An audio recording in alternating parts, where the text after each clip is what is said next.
Deuteronômio 8:6. E guarda os mandamentos do Senhor teu Deus, para o temeres e andares nos seus caminhos. Porque o Senhor teu Deus te mete numa terra boa, terra de ribeiros de águas, de fontes e de abismos, que saem dos vales e das montanhas, terra de trigo e de cevada e de vides, figueiras e romeiras, terra de oliveiras abundantes de azeite e mel, terra em que comerás o pão sem escassez, e nada te faltará nela, terra cujas pedras são ferro, e de cujos montes tu cavarás o cobre. Quando, pois, tiveres comido e fores farto, louvarás ao Senhor teu Deus pela boa terra que Ele te deu. Guarda-te, para que te não esqueças do Senhor teu Deus, não guardando os seus mandamentos, e os seus juízos e os seus estatutos que hoje te ordeno. Para que, porventura, havendo tu comido, estando farto, havendo edificado boas casas, e habitando-as, e se tiverem aumentado as tuas vacas, as tuas ovelhas, e se acrescentar a prata e o ouro, e se multiplicar tudo quanto tens, não se eleve o teu coração, e te esqueças do Senhor teu Deus, que te tirou da terra do Egito e da casa da escravidão, que te guiou por aquele grande e terrível deserto de serpentes ardentes, de escorpiões, de secura, em que não havia água, e tirou água para ti da rocha das pedras, que no deserto te sustentou com maná, que teus pais não conheceram, para te humilhar e te provar, e para, no teu fim, te fazer bem. Não digas, pois, no teu coração: minha força, a fortaleza do meu braço me adquiriram este poder. Antes, te lembrarás do Senhor teu Deus, que Ele é o que te dá força para adquirires poder, e para confirmar a tua aliança, que jurou a teus pais, como se vê nesse dia. Amém. Agora, por favor, abra em Provérbios capítulo 10, verso 22. A bênção do Senhor é que enriquece, e Ele não acrescenta dores. A bênção do Senhor é que enriquece, e não acrescenta dores. Agora, por favor, vá a Mateus capítulo 6, verso 31. Não andeis, pois, inquietos, dizendo: que comeremos, ou que beberemos, ou com que nos vestiremos? Porque todas estas coisas os gentios procuram. De certo, vosso Pai Celestial bem sabe que as necessitais de todas essas coisas. Mas buscai primeiro o reino de Deus e a sua justiça, e todas estas coisas vos serão acrescentadas. Amém. Irmãos, em nome de Jesus, nós pegamos 3 textos. O primeiro, nós eventualmente falamos aqui na igreja já sobre ele, quando o povo está para entrar na terra prometida, há mais de 450 anos, e eles já estão para concretizar essa promessa e entrar na terra. Então aquele que os guiava, reúne o povo e diz assim: parem, se lembrem de todos os mandamentos e os caminhos que o Senhor vos ensinou, para que vocês andem nele e não se desviem, porque vocês estão para cruzar a fronteira.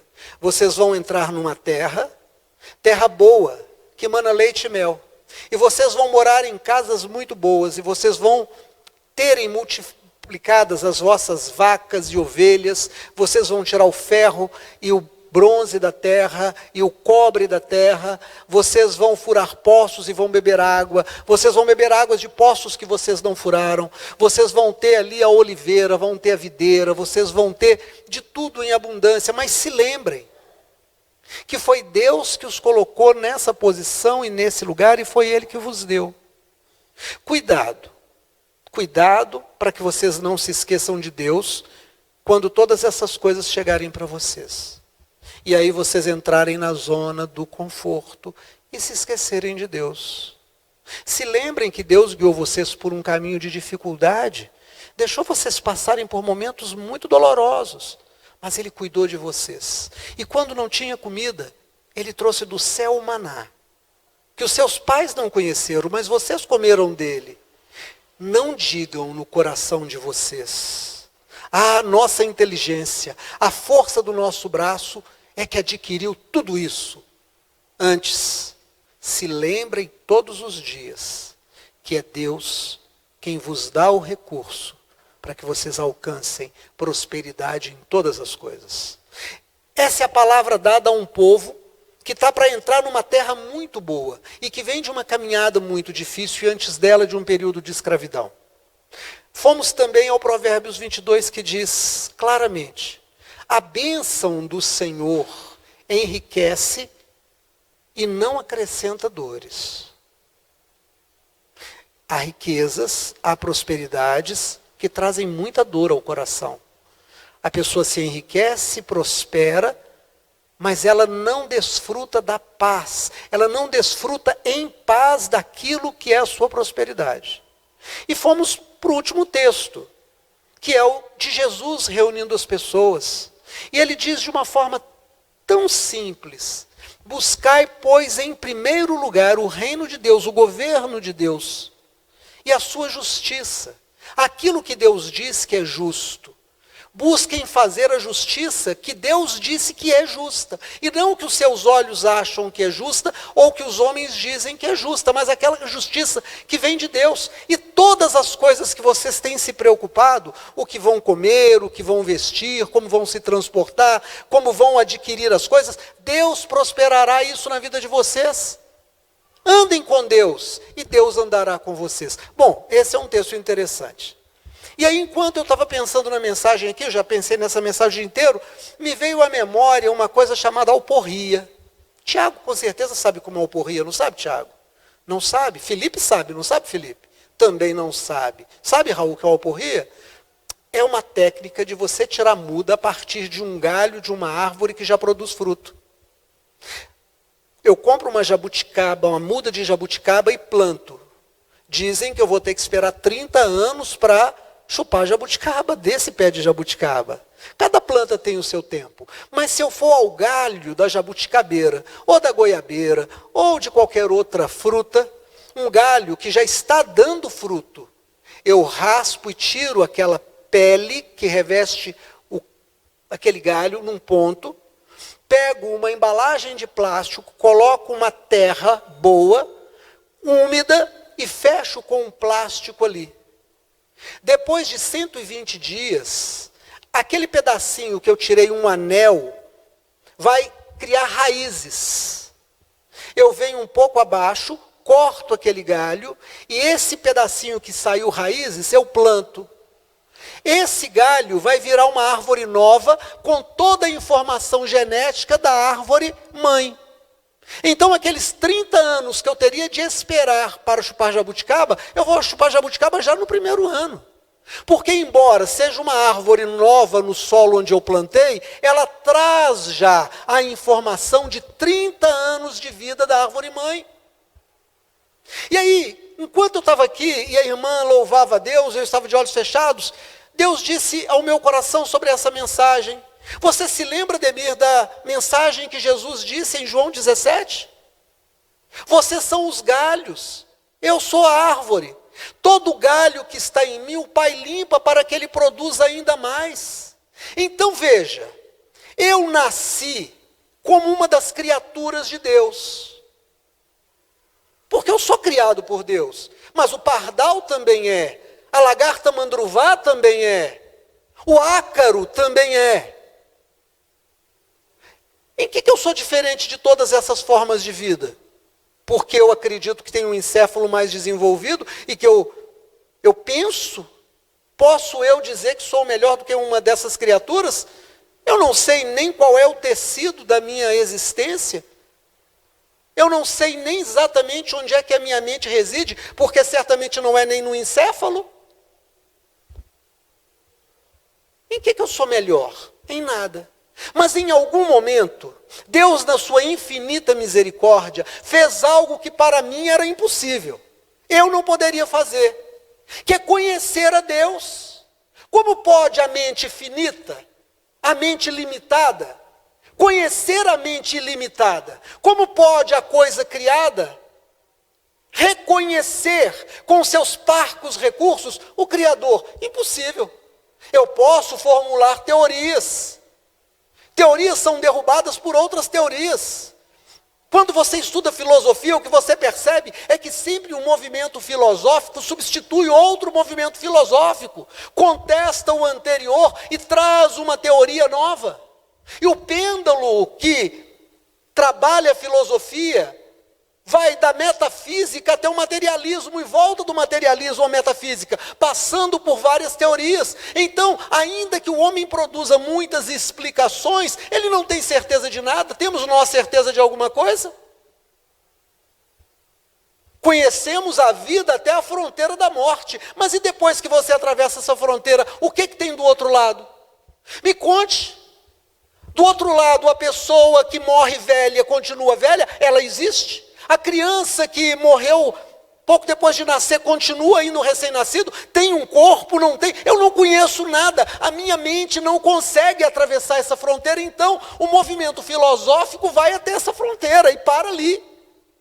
Isso não tira do meu coração a eternidade, porque eu tenho uma ânsia de ser eterno. Isso se mostra no instinto de sobrevivência, ninguém quer morrer. É interessante, né? Ninguém quer morrer. Se morrer é descansar, o que está escrito no para-choque de caminhão? Prefiro viver cansado. Li isso tanto em para-choque de caminhão nas BRs. Se morrer é descansar, prefiro viver cansado. Por quê? Porque nos nossos corações nós queremos viver. O que tem depois dessa fronteira? Eu não sei. Aí Deus fez algo extraordinário. Deus se moveu em minha direção. Deus veio em direção à humanidade. Ele se revela. Deus que criou todas as coisas, cria para si uma personalidade. Cria para si um corpo. Cria para si uma família. Nasce numa família à minha semelhança. Pode o Altíssimo fazer isso? Não, Ele fez. Não é que Ele pode, Ele já fez. Jesus é a expressão exata do Deus desconhecido, agora conhecido na face de Jesus. Ele é a imagem perfeita do Deus invisível. Aquilo que os olhos não podiam ver, agora os olhos humanos contemplaram. Ele andou pelas nossas ruas, Ele entrou nas nossas casas, Ele partiu o pão como nós comemos. E a Bíblia diz para nós em Hebreus, que semelhante a nós, Ele passou por todas as dificuldades.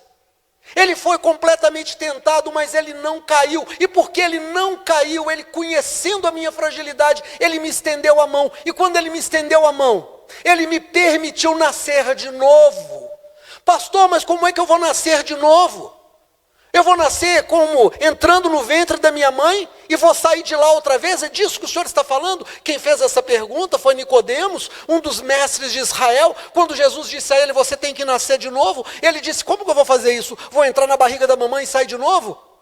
Não. Você precisa nascer do entendimento.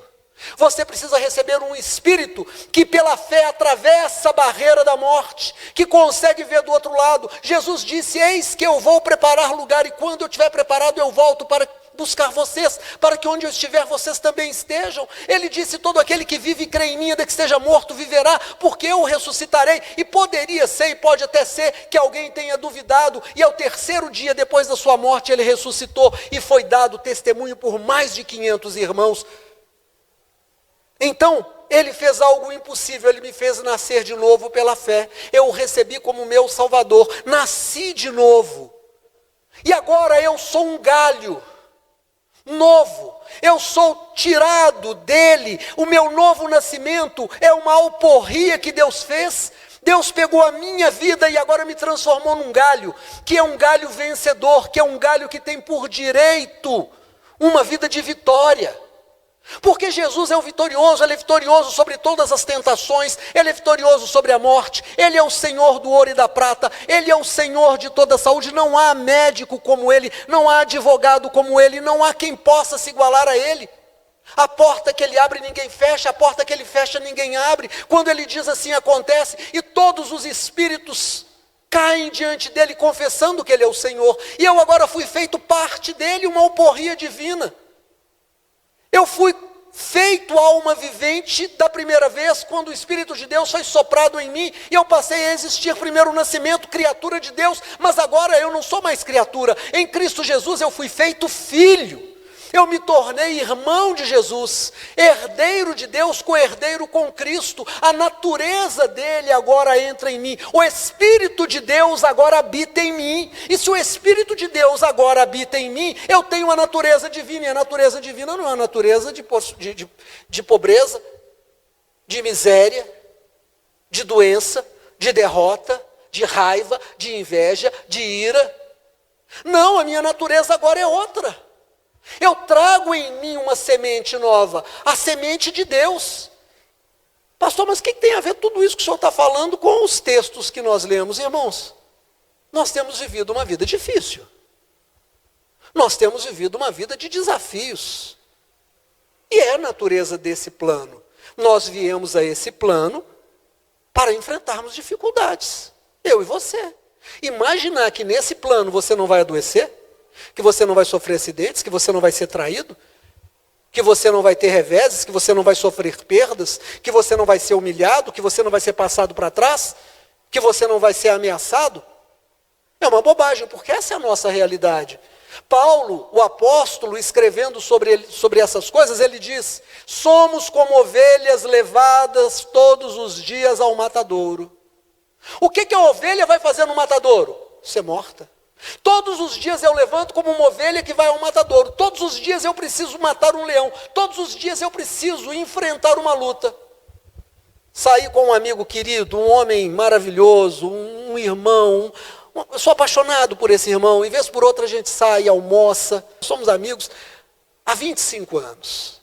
Acho que na penúltima vez que nós saímos para passar uma tarde juntos e conversarmos, ele falou: Ademir, você sabe que nós estamos fazendo bodas de prata?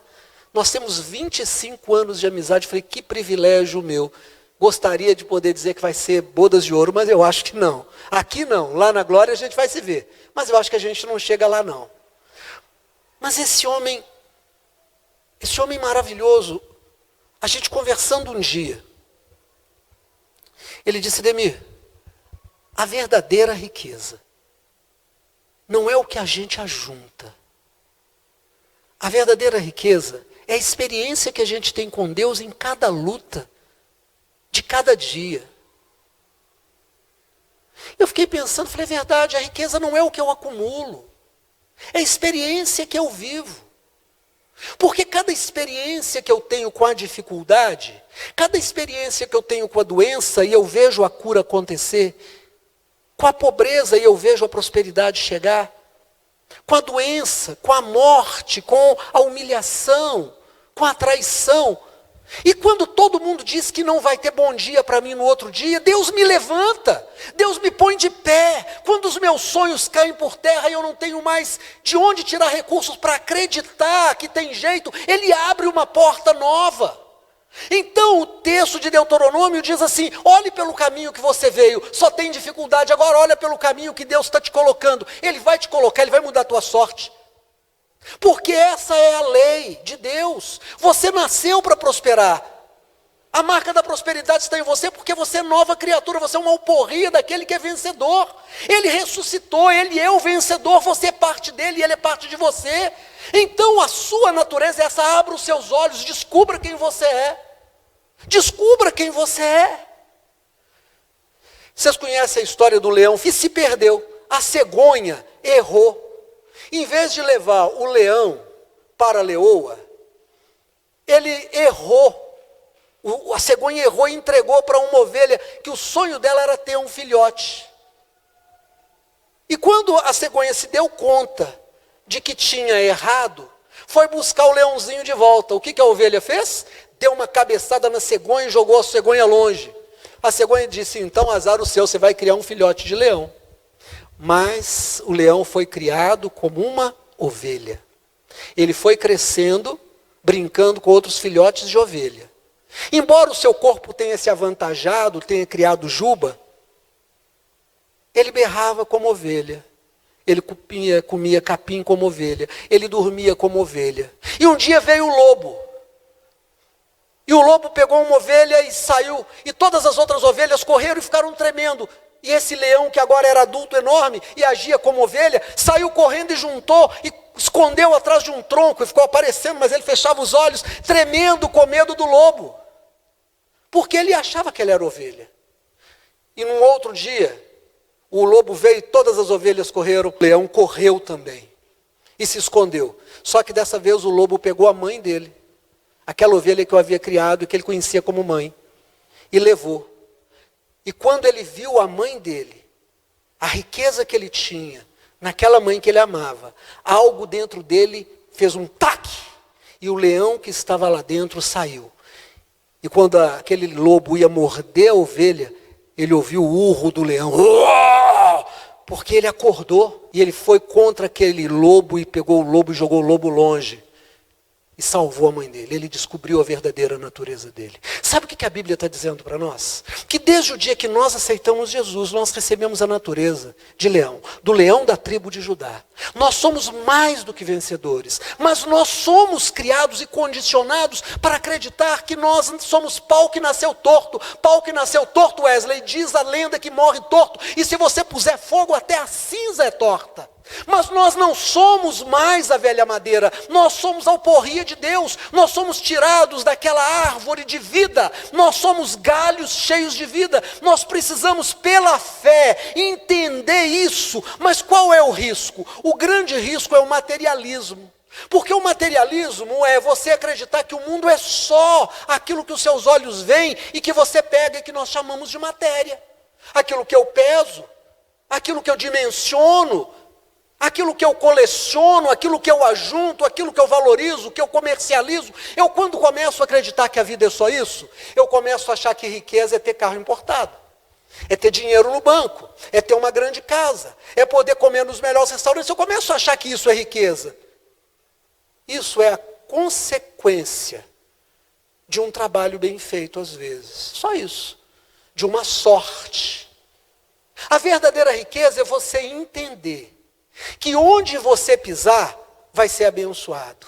Que onde você puser a sua mão, vai ser abençoado. Onde você colocar os seus olhos, vai ser abençoado. É você saber que não importa a dificuldade pela qual você vai passar, Deus é contigo. Você já é mais do que vencedor. Então ele diz, cuidado, porque vocês vão entrar numa terra boa, vocês vão ter figueira, vocês vão ter romeira, vocês vão ter azeitonas, oliveiras, vocês vão ter de tudo, vão ter casas boas, vocês vão ter vacas e ovelhas, vão ter poços. Cuidado. Cuidado, porque quando a gente tem todas essas coisas, a gente esquece a espiritualidade.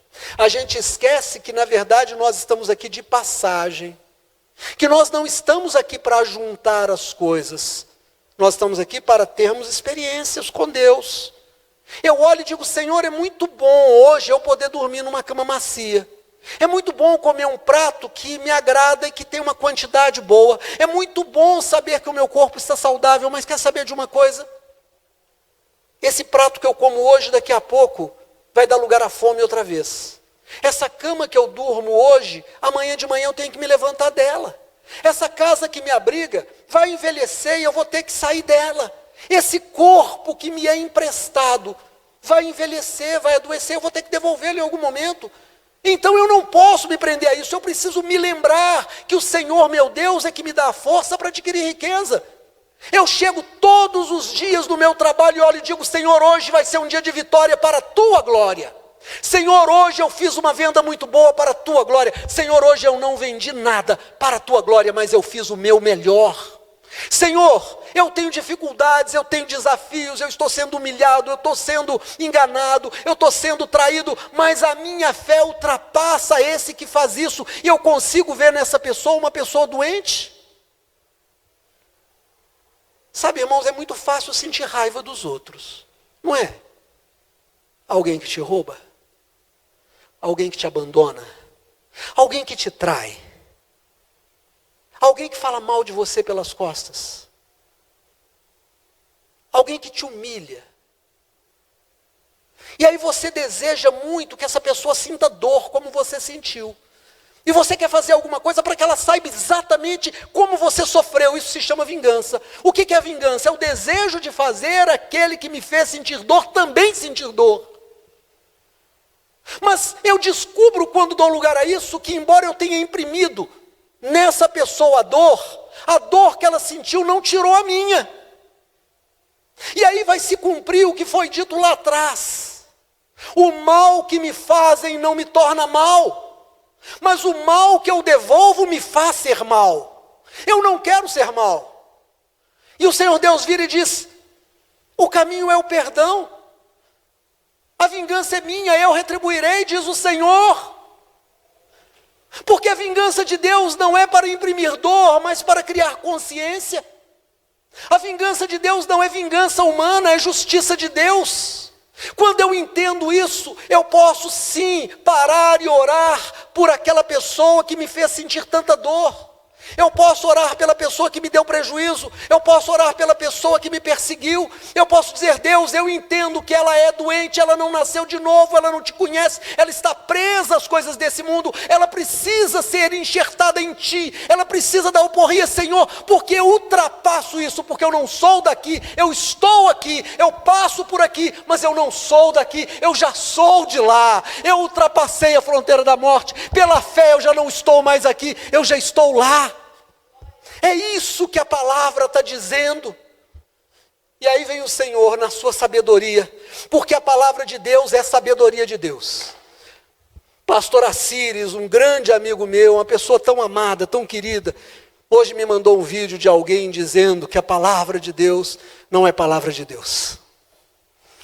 E colocando em dúvida a palavra de Deus. E eu mandei para ele assim: conversinha chata, hein? Eu não tenho tempo para ouvir isso. Isso eu estou dizendo para vocês, e ele vai ouvir porque ele assiste as minhas mensagens.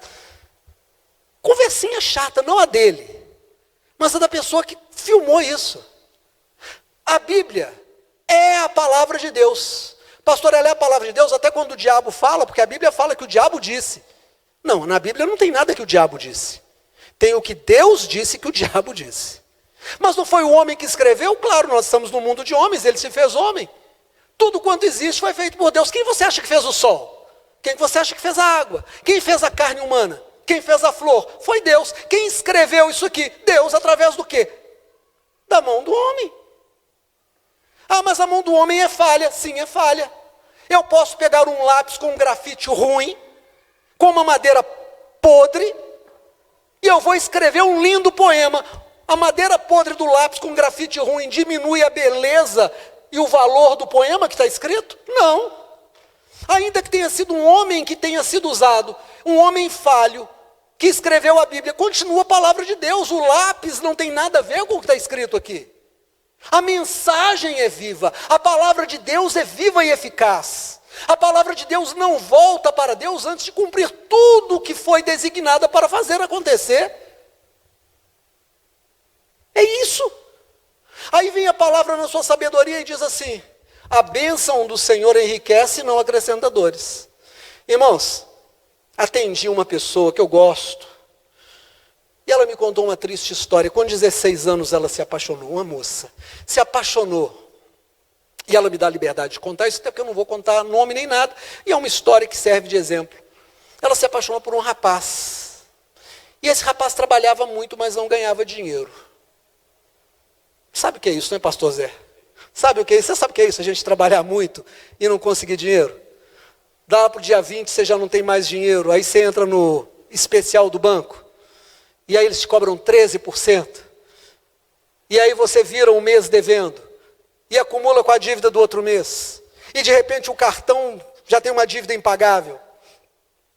E de repente, depois de 1 ano, 2 ali de relacionamento, esse cara aparece com um carro novo. Esse cara paga todas as dívidas. Esse cara compra móveis novos. Esse cara não tem carteira assinada. Não se sabe bem o que ele faz.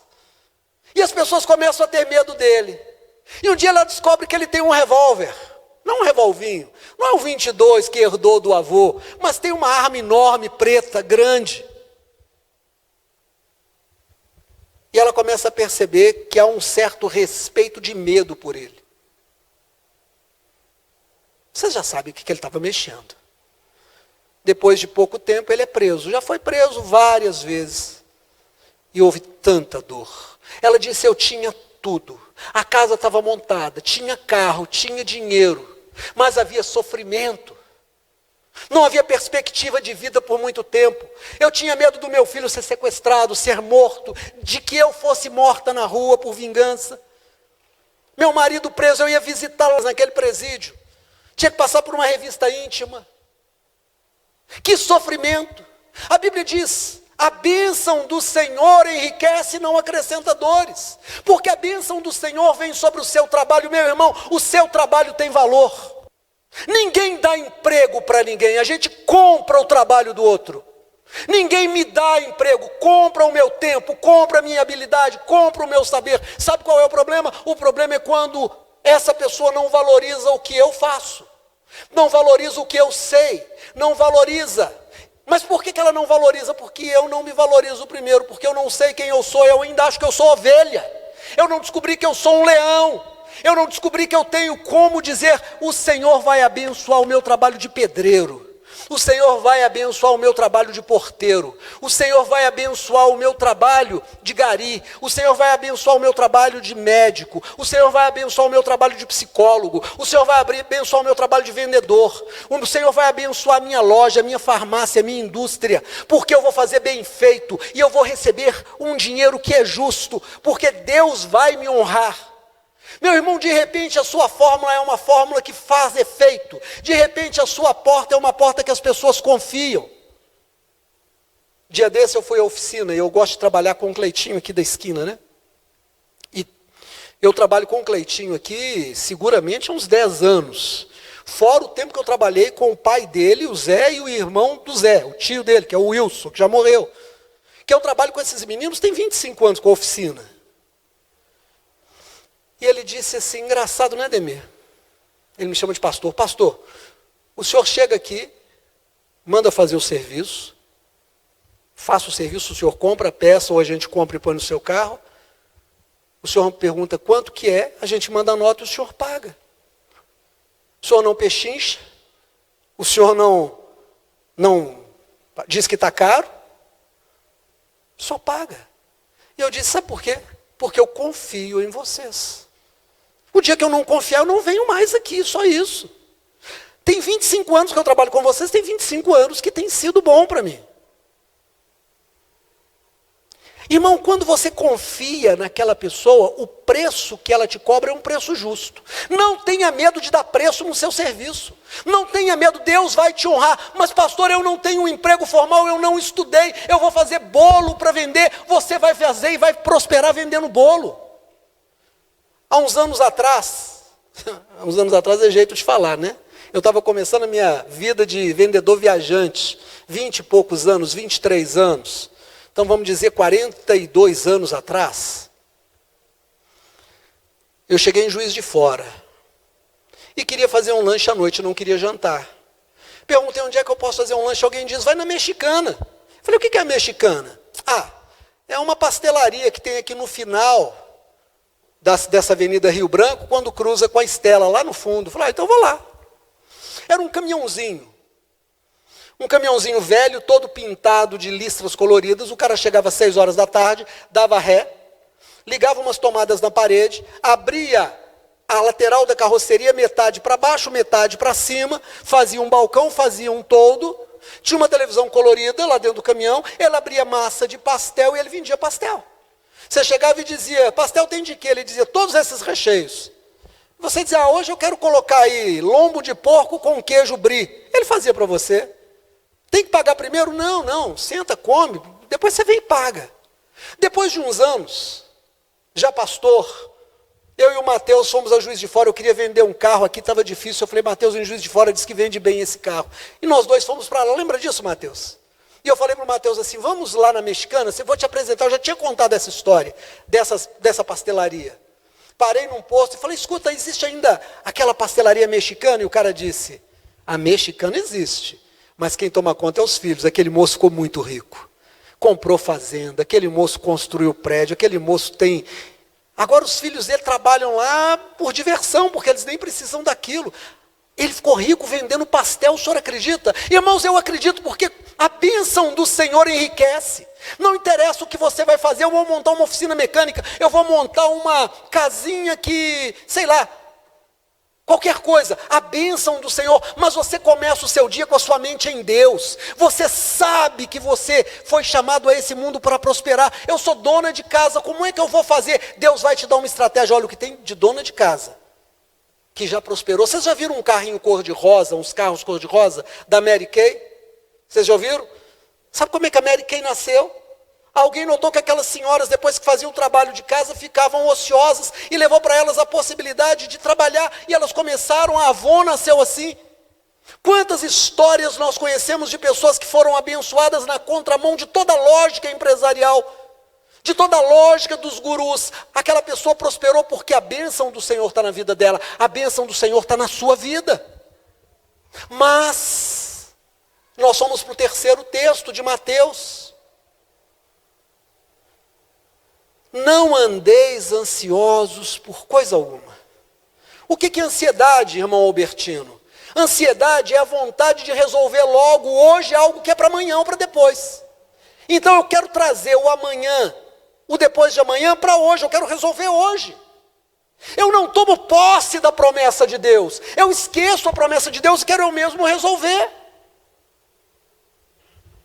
Às vezes a gente fica nervoso, às vezes a gente fica com raiva, às vezes a gente fica...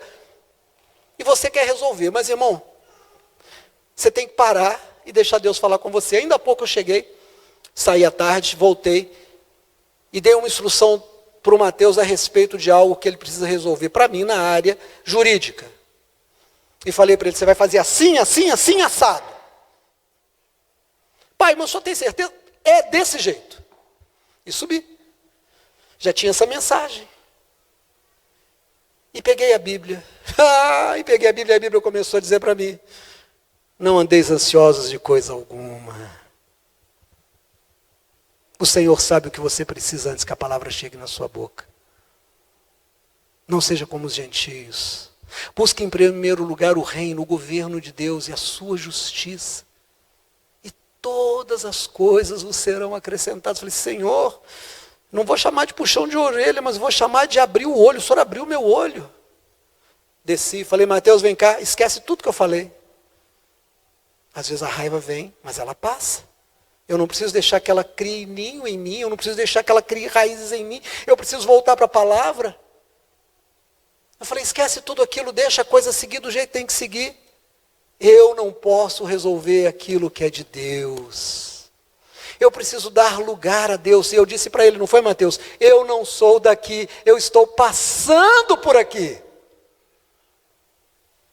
Eu não posso chegar ao final do meu caminho aqui, olhar para trás e dizer, eu perdi a oportunidade de deixar Deus agir. A minha prosperidade, a minha vitória, a minha justiça não pode decorrer de algo que eu faça, tem que decorrer de graça, porque já está em mim a santa semente, a semente da vitória, e a minha vitória é a vitória de Deus. Senhor, faz cumprir na minha vida aquilo que é o teu plano. E eu simplesmente tenho que descansar.